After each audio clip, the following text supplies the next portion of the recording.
अस्सलाम वालेकुम। Computer learning के इस चैनल में आप सबका वेलकम है जी। इसमें हम लोग चैप्टर डिस्कस कर रहे हैं जो कंडीशनल स्ट्रक्चर का है, वो सेकेंड ईयर की बुक से मैंने लिया है। इसमें हम लोगों ने देखना है जी कंप्यूटर के अंदर जो कंट्रोल स्ट्रक्चर होता है, कंडीशनल स्ट्रक्चर जिसे कहते हैं, वो क्या काम करता है, उसकी कौन कौन सी टाइप्स होती हैं। तो इससे पहले कि हम लोग अपने लेक्चर को स्टार्ट करें, प्लीज़ आप हमारे चैनल पर अगर न्यू हैं तो इसको सब्सक्राइब कीजिए प्लीज़, एंड हमारी वीडियो को लास्ट तक देखिएगा। अगर आपको अच्छी लगे तो इसको लाइक कीजिएगा, अपनों में इसको शेयर कीजिएगा ताकि हमारे चैनल को आगे भी सक्सेस मिलती रहे और सब्सक्रिप्शन इसकी बढ़ती रहे, ताकि हम लोगों को पता चले कि हम जो काम कर रहे हैं वो ठीक है। This is your love for us कि आप हमारे चैनल को सब्सक्राइब करेंगे। प्लीज़ इसको सब्सक्राइब कीजिए, हमारी वीडियो को लाइक एंड शेयर कीजिए। तो आइए चलते हैं हम लोग कंप्यूटर लर्निंग के इस चैनल में कंडीशनल स्ट्रक्चर की डिस्कशन के बारे में। स्टेट कंट्रोल स्ट्रक्चर होता क्या है? Statement used to control the flow of execution in a program is called the control structure. ठीक है, वो स्टेटमेंट जिसके ज़रिए से हम एग्जीक्यूशन के फ़्लो को कंट्रोल करते हैं, प्रोग्राम के अंदर जो एग्जीक्यूशन हो रही होती है उसके फ़्लो को कंट्रोल करना हमारी कंट्रोल स्ट्रक्चर कहलाता है। The instruction in a program can be organised in a 3 kinds to control the structure to control the execution flow. ठीक है, तो प्रोग्राम के अंदर जो इंस्ट्रक्शंस होती हैं ना, वो उनको 3 काइंड्स के ज़रिए से हम लोग ऑर्गेनाइज़ करते हैं ताकि हमारा जो फ्लो ऑफ एग्जीक्यूशन होता है उसको कंट्रोल किया जा सके। होती 4 काइंड्स हैं बट 3 को मोस्टली डिस्कस किया जाता है, एक्सक्लूडिंग फंक्शन कॉल। ठीक है, तो हम लोग टाइप्स ऑफ कंट्रोल स्ट्रक्चर को डिस्कस करते हैं, जिसमें फर्स्ट पे है जो सीक्वेंस सिलेक्शन, सेकंड पे है सिलेक्शन, थर्ड पे है रिपीटेशन और फोर्थ पे है function call.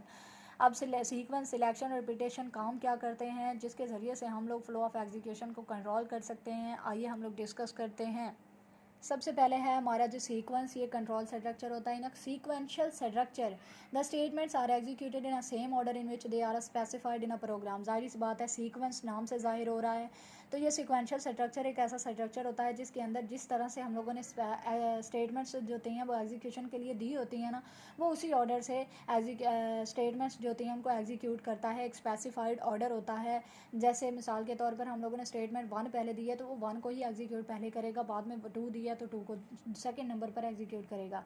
The control flows from one statement to another in a logical sequence. ठीक है, ये कंट्रोल जो होता है वो स्टेटमेंट से, एक स्टेटमेंट से दूसरे स्टेटमेंट की तरफ एक लॉजिकल सीक्वेंस के ज़रिए से मूव ऑन कर रहा होता है। All the statements are executed exactly once. और एक स्टेटमेंट जो होती है ना उसको सिर्फ एक ही टाइम के अंदर, ओनली वंस। ठीक है, एक स्टेटमेंट जो होती है वो एक ही टाइम के अंदर एग्जीक्यूट होती है। ऐसा नहीं होता है कि एक स्टेटमेंट को 1000 दफ़ा एग्जीक्यूट किया जा सके, ऐसा नहीं होता है, क्योंकि ये सीक्वेंस होता है, इसीलिए जो स्टेटमेंट पहले आई है उसको एक दफ़ा एग्जीक्यूट करने के बाद नेक्स्ट की तरफ मूव ऑन कर जाता है।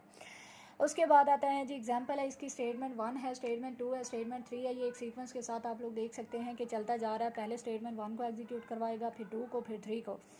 अब आता है जी सेकंड पे है सिलेक्शन स्ट्रक्चर। कौन सा कंडीशनल स्ट्रक्चर कौन सा होता है? वो है जी selection. A selection structure selects a statement or a set of statements to execute on the basis of a condition। ठीक है, ये सिलेक्शन स्ट्रक्चर जो होता है वो स्टेटमेंट एक कंडीशन की बेस पर स्टेटमेंट्स जो होते हैं उनको सिलेक्ट करता है और फिर उनको एग्जीक्यूट करता है। किसकी बेस पर? कंडीशन की बेस पर। अब कंडीशन जो होती है वो हम पर डिपेंड कर रही होती है कि हम किस तरह से उसको दे रहे हैं। तो ये सिलेक्शन जो होती है वो लफ्ज़ से ज़ाहिर हो रहा है, सिलेक्ट करना। अब सिलेक्ट हम लोग या तो अच्छाई की बेस पर करते हैं या तो बुराई की बेस पर, यानी एक हम कंडीशन लगा लेते हैं कि उस बंदे के अंदर बुराई होगी या अच्छाई होगी। एक कंडीशन की बेस पर जो सिलेक्शन की जाती है उसको हम लोग कहते हैं कि वो हमारी सिलेक्शन स्ट्रक्चर है। ठीक है, इन दिस स्ट्रक्चर स्टेटमेंट्स और a set of statements is executed when a particular condition is a true. ठीक है, वो कह रहा है कि स्टेटमेंट्स को उसी टाइम एग्जीक्यूट किया जाता है जब उनकी दी हुई कंडीशन जो होती है वो ट्रू होती है। जाहिर सी बात है, अगर हम लोग अच्छे हैं तो हम लोग सिर्फ उसी बंदे के साथ काम करना पसंद करेंगे जो अच्छा होगा। तो एक कंडीशन हम लोगों ने रख दी, अगर वो अच्छा होगा तो ही वो हमारे साथ काम कर सकेगा।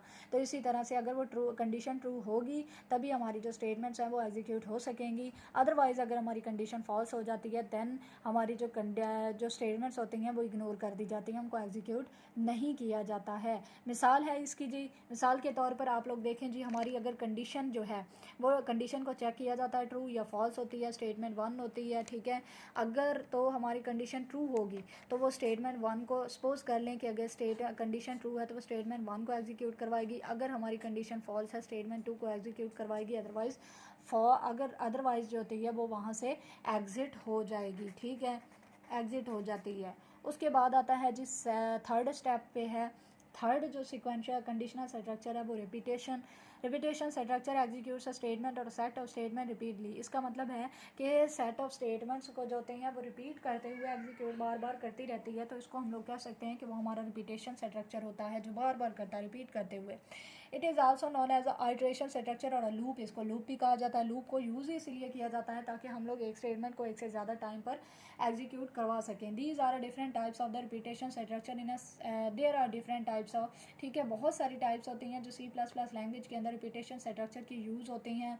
जैसे कि हमारे पास हो गया फॉर लूप हो गया, उसके बाद वाइल लूप हो गया, डू वाइल लूप हो गया, इस तरह से नेस्टेड लूप हो गया, स्विच हो गया, इस तरह से बहुत सारी ऐसी कंडीशंस होती हैं जो बहुत सारे ऐसे जो होते हैं वो रिपीटेशन होती हैं, रिपीटेशन स्ट्रक्चर्स होते हैं जो यूज़ किए जा रहे होते हैं ताकि हम लोग अपनी एक स्टेटमेंट को बार बार एग्जीक्यूट करवा सकें। अच्छा जी, इसमें हम लोगों ने जो हमारा रिपीटेशन होता है वो इस तरह से होता है कि सबसे पहले हम लोगों ने कंडीशन ट्रू है या फॉल्स है उसको चेक करना होता है।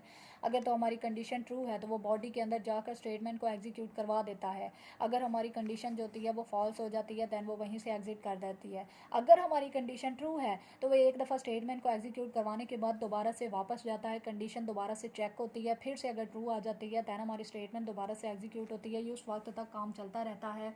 बार बार स्टेटमेंट को एग्जीक्यूट करवाने के बाद हमारा कंट्रोलर बार बार कंडीशन के पास जाता रहता है उस वक्त तक जब तक हमारी कंडीशन फॉल्स नहीं हो जाती है। अगर हमारी कंडीशन एक दफ़ा स्टेटमेंट को एग्जीक्यूट करवाने के बाद दोबारा से कंडीशन चेक होती है, फॉल्स हो जाता है, तो हमारा जो कंट्रोलर होता है वो वहीं से एग्जिट कर जाता है। That is a called the loop और आइट्रेशन स्ट्रक्चर। उसके बाद आता है जी फोर्थ जो हमारा कंडीशनल स्ट्रक्चर है वो है function call. Function call is the type of the statement that moves the control to another block of the code. ये फंक्शन कॉल जो होती है ये टाइप ऑफ स्टेटमेंट होती है ऐसी जो हमारे कंट्रोलर जो होते हैं उसको ब्लॉक ऑफ कोड की तरफ दोबारा मूव ऑन करने की इजाज़त देती है। The control returns back after executing all the statements in the block. एक ब्लॉक के अंदर जितनी भी स्टेटमेंट्स होती हैं ना, अगर कंडीशन ट्रू हो तो उन सारियों को एग्जीक्यूट करवाने के बाद ही हमारा कंट्रोलर जो होता है वो वापस आता है। The remaining statements are executed immediately after the function call when the control is returned, ठीक है।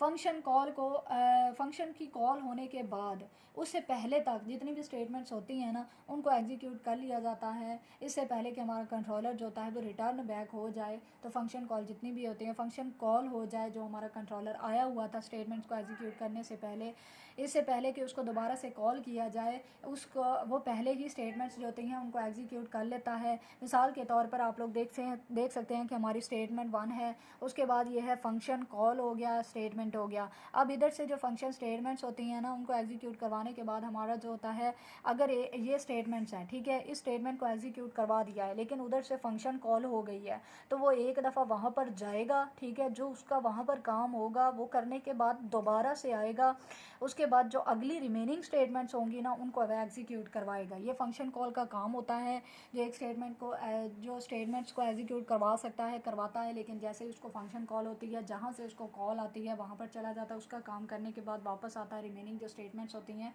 उनको वो एग्जीक्यूट करता है, उस वक्त तक आता रहता है और जाता रहता है जब तक उसका वो स्टेटमेंट्स जितनी भी होती हैं रिमेनिंग वो एग्जीक्यूट नहीं हो जाती हैं। ये था आज का लेक्चर हमारा कंडीशनल स्ट्रक्चर हम लोगों ने डिस्कस किया। उसकी टाइप्स सिलेक्शन हो गया, कंडीशनल हो गया, सिलेक्शन हो गई, रिपीटेशन हो गई, फंक्शन कॉल हो गई, ये हम लोगों ने सारी डिस्कस की, उनकी वर्किंग को डिस्कस किया, उनको फ्लो चार्ट के ज़रिए से समझा। ये था हमारा ये है कंप्यूटर लर्निंग का चैनल, इसको प्लीज़ आप सब्सक्राइब कीजिए, हमारी वीडियो जो है उसको लाइक कीजिए, शेयर कीजिए। अगर कोई क्वेश्चंस है तो आप इसे कमेंट बॉक्स में पूछ सकते हैं। Thank you so much for watching this video. अल्लाह हाफिज़।